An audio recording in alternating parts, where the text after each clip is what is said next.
नमस्कार दोस्तों, स्वागत है आप सभी का अपने YouTube चैनल शिव पार्वती धार्मिक कथा में। दोस्तों, आज के इस वीडियो में हम सोमवती अमावस्या की व्रत कथा सुनेंगे।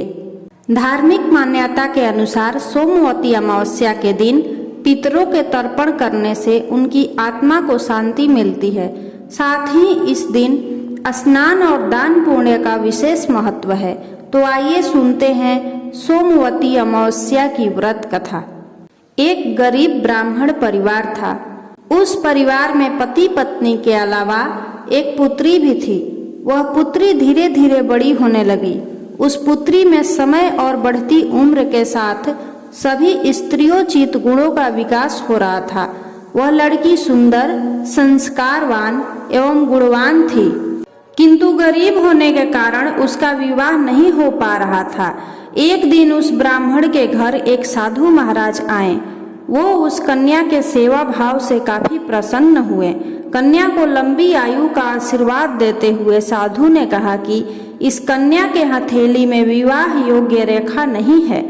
तब ब्राह्मण दंपति ने साधु से उपाय पूछा कि कन्या ऐसा क्या करे कि उसके हाथ में विवाह योग बन जाए। साधु ने कुछ देर विचार करने के बाद अपनी अंतर्दृष्टि से ध्यान करके बताया कि कुछ दूरी पर एक गांव में सोना नाम की धोबिन जाति की एक महिला अपने बेटे और बहू के साथ रहती है, जो बहुत ही आचार विचार और संस्कार संपन्न तथा पति परायण है।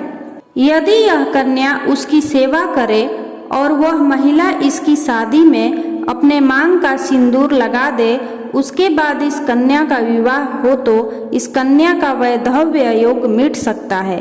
साधु ने यह भी बताया कि वह महिला कहीं आती जाती नहीं है।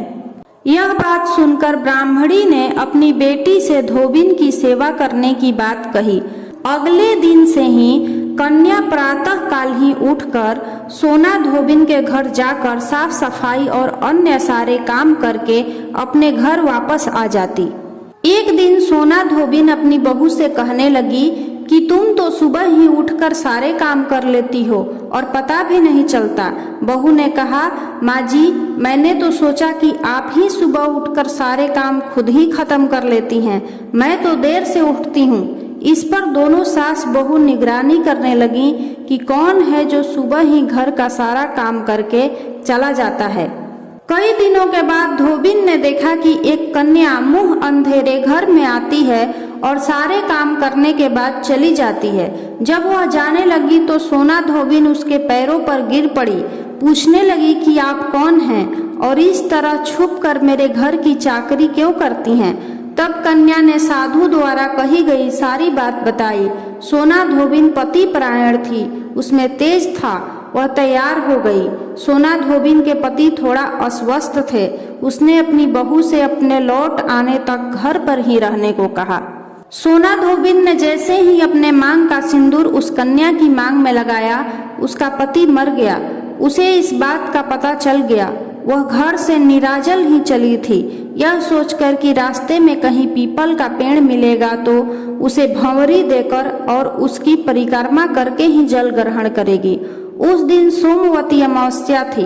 ब्राह्मण के घर मिले पुए पकवान की जगह उसने ईंट के टुकड़ों से 108 बार भंवरी देकर 108 बार पीपल के पेड़ की परिक्रमा की और उसके बाद जल ग्रहण किया।